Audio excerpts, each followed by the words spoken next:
I want to share our scripture reading today. This comes from the Gospel of Matthew, the 8th chapter, one of the healing stories of Jesus. So listen to these words of scripture, and in them hear the Spirit's word to you. When Jesus came down from the mountainside, great crowds followed him. And a man with leprosy came and knelt before him and said, "Lord, if you are willing, you can make me clean." And Jesus stretched out his hand and touched the man. "I am willing," he said, "be clean." And immediately the man was cleansed of his leprosy. And then Jesus said to him, "See that you don't tell anyone, but go and show yourself to the priest and offer the gift that Moses commanded as a testimony to them." When evening came, many who were demon-possessed were brought to him, and he drove out the spirits with a word and healed all the sick. This was to fulfill what was spoken through the prophet Isaiah. He took up our infirmities and bore our diseases. Holy wisdom, holy word, thanks be to God. So I just want to start by telling you that it was a tumultuous week at the Levitt house this week. On Monday, which was President's Day, Oliver fell off the monkey bars at the park and in the process bit all the way through his bottom lip. And thus what started off as a quick trip to the playground ended up as a 7-hour sojourn that took us to urgent care and then our pediatrician's office and ultimately the Kapiolani Emergency Department, where we ended up getting a sedative, a mummy wrap, and 3 stitches in his inner lip. Now, so you're not kept in suspense. Everything turned out fine in the end. Oliver is healing up very well and was actually very glad that his discharge instructions put him on a diet of soft foods, which are mostly applesauce, yogurt, crustless peanut butter sandwiches, and milkshakes, which he thinks is a fine menu he might like to continue even after this time of recuperation.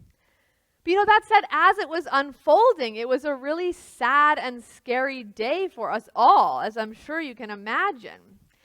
It was one of those times as a parent when you can so clearly see and understand and empathize with what your child is feeling, and when it is so difficult not to be able to do much of anything about it. Like at the beginning of the whole ordeal, when Jason and I were kind of trying to assess what was really going on, we kept saying to a very hurting and fearful Oliver, "Can you please just open your mouth," right? We have to look in your mouth. We have to be able to see what's happening so that we can decide what to do. And of course, he instinctively clamped his hands over his face and said, "No, I don't want you to look at it." I felt that so deeply, like haven't we all been there? We're sick or we're in pain, and all of a sudden we're driven by this almost primal instinct not to let anyone see it. Because we know that it might hurt more for someone to look or make us even further ashamed about what has happened. Now, in biblical times, you probably know leprosy was kind of the quintessential condition which highlighted these tensions. When the Bible uses that word leprosy, it's not only talking about what we would now refer to as Hansen's disease, but really a broad group of communicable diseases which would, upon being observed by other people in the community, cause the person afflicted with it to become completely socially ostracized. In fact, I read somewhere recently, and I did not have time to cross-check this, so don't hold me to this statement. I hope it's true enough to share with you. I read that in antiquity, if one was known to have such a condition like leprosy, a priest would be dispatched to that person's house. Not to care for them, but actually to perform a funeral rite for them. Not because they had died, but because as far as the community was concerned, they were as good as dead to them.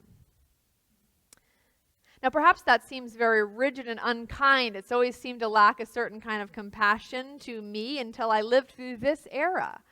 I mean, imagine living in a world where there are no antibiotics and little available in the way of medical treatments, a world where a small infection could be life-threatening.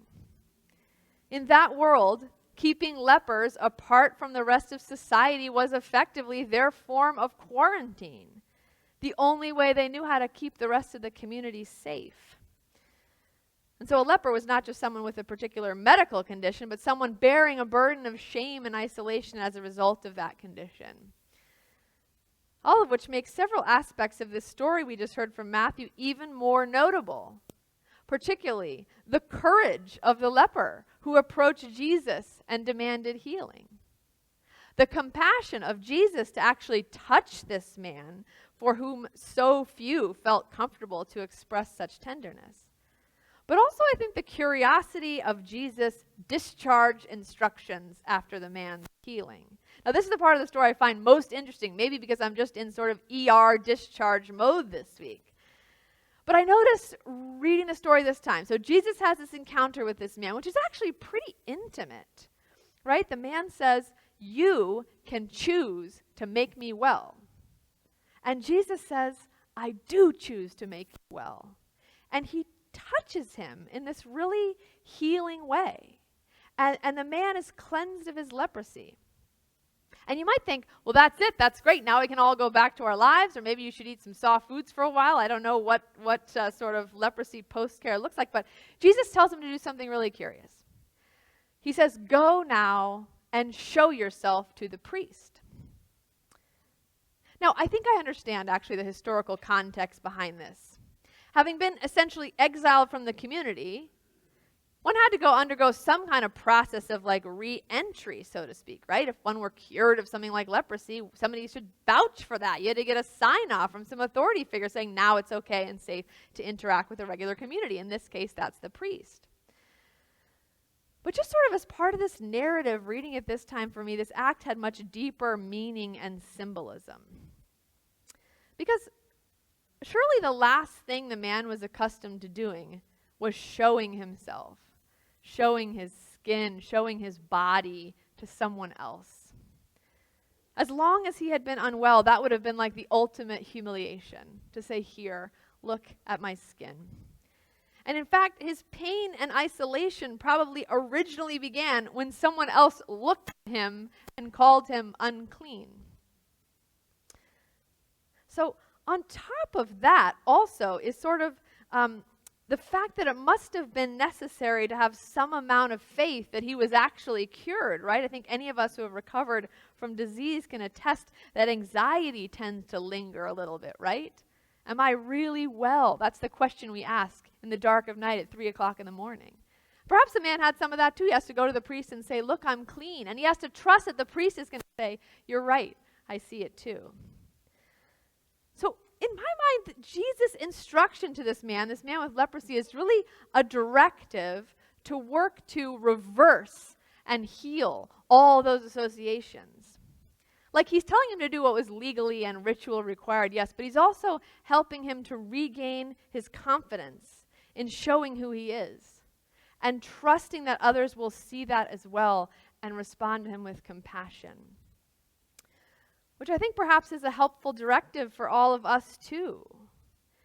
You know, I notice that we as a culture are sometimes not terribly good at tending to and communicating about and responding with tenderness towards the things that are happening in our bodies, right? It's not just 4-year-olds. We too sometimes want to hide what happens to us and hope that no one will see.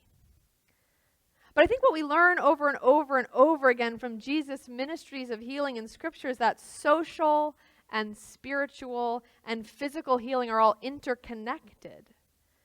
And so as we emerge from this pandemic time, if that's what we're doing, I think we're still sort of in a type of limbo, but I think I can maybe see a horizon of emergence. As we start thinking about how are we going to renew our social relationships, and how are we going to kind of rethink our spiritual disciplines and communities, I think maybe it makes sense that the first thing we might do is just sort of check in with our physical bodies. Like, have you thought about what's happened to your body during this pandemic? Maybe think about that for a second. What's happened to your body during this pandemic? I'm going to give you some suggestions, but you can keep thinking on your own. Maybe some of us have become softer around the edges as a result of less moving around.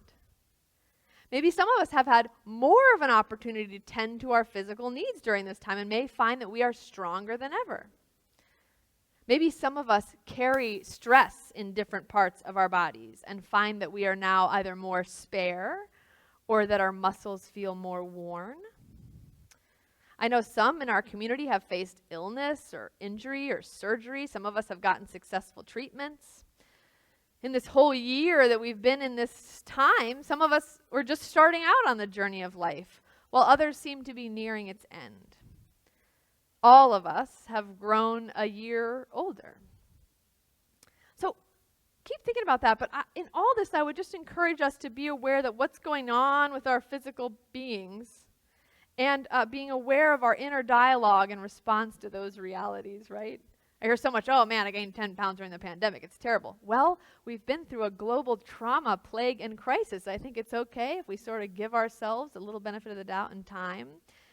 I think grounded in our gospel text this morning, we can remember that the response Jesus invites to our bodily needs is not judgment, but tenderness. It's not shame, but compassion. You know, I think this is one of the great oddities of the Christian faith, to be honest, a total novelty in the first days of Christendom, and still now, I think, this idea that God actually cares about our bodies. Like nobody ever thought that before, that our spirits are fused with these imperfect, fragile vessels. And that our relationship to God unfolds not in spite of these squishy, vulnerable pouches we're in, but fully through them, right, with them and in them. Of course, the whole story of God's incarnation in Jesus is a testimony about the value of bodies. If God bothers to habitate in one, surely that is a witness to their holiness. So, that's my encouragement to you here on this doorstep of Lent, to hear Jesus' invitation to find ways and places to tell the story of our body and to transcend and heal any associated hurt and fear we have. To show yourself for who you really are, knowing that God meets you in that sharing.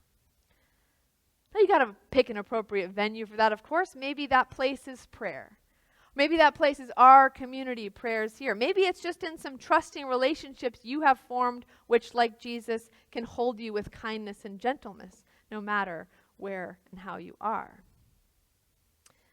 And I want to say that this is not just to its own end of us feeling better. I think perhaps the practice of acknowledging and dwelling in and telling the story of our body leads to something more than simply our own healing. I think perhaps in learning to tell the stories of our bodies, we become more hospitable to the stories of other bodies. We become more aware of and responsive to what happens to the bodies of our neighbors, what happens to black bodies and brown bodies, what happens to women's bodies and immigrants' bodies, what happens to children's bodies, what happens to transgender bodies, what happens to bodies that go to war and bodies that come home. There are bodies all around us that need us to embody the tenderness of the one who continues to choose to heal us. And so let that be the first stop on our Lenten journey that's about healing, is thinking about what's happening right here and knowing that we can open up and that we will be tended to by the God who made us, who redeems us, and who sustains us always, in whose name I commit these words.